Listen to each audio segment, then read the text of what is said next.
خبر شامل کرتے ہیں شہر قائد سے، جہاں چیئرمین شاہ فیصل ٹاؤن گوہر علی خٹک کا بہتر اقدام۔ نکاسی آب کی تقریباً 4000 فٹ کی لائن کے ساتھ دونوں اطراف کے مین روڈز پر مکمل روڈ ڈالنے کے کام جاری ہیں۔ وائس چیئرمین شاہ فیصل ٹاؤن طارق محمود بنگش کا کہنا ہے کہ جہاں جہاں بلدیاتی سہولیات کی فراہمی کا کام ہے، ہم اس کو بلا تفریق کام کرتے رہیں گے۔ چیئرمین شاہ فیصل ٹاؤن گوہر علی خٹک نے وائس چیئرمین طارق محمود بنگش اور شاہ فیصل ٹاؤن کے افسران کے ہمراہ شاہ فیصل ٹاؤن میں جاری ترقیاتی کاموں کا دورہ کیا اور رائل نیوز ٹی وی کے چیف رپورٹر کراچی جاوید محمود ارائی سے خصوصی بات چیت کرتے ہوئے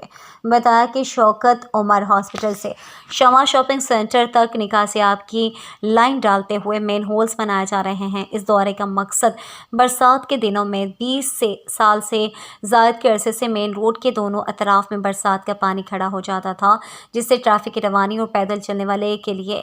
پریشانی کا باعث بن رہے تھے۔ اس نکاسی آب کی لائن کے ڈالنے سے برسات کے پانی کی نکاسی میں آسانی ہو جائے گی، جس سے ٹریفک کی روانی متاثر نہیں ہوگی۔ نکاسی آب کی تقریباً 4000 فٹ کی لائن کے ساتھ مین ہولز بھی بنائے جا رہے ہیں اور دونوں اطراف کے مین روڈز پر مکمل روڈز کو بنانے کے کاموں کا آغاز کر دیا گیا ہے، جبکہ یہ دونوں کام کے ایم سی اور واٹر بورڈ کے تھے، جن کو شاہ فیصل ٹاؤن کے عوام کی سہولت کے لیے شاہ فیصل ٹاؤن کروا رہا ہے، اور ہمارا مقصد بھی عوام کی خدمت کرنا ہماری اولین ترجیحات میں شامل ہے۔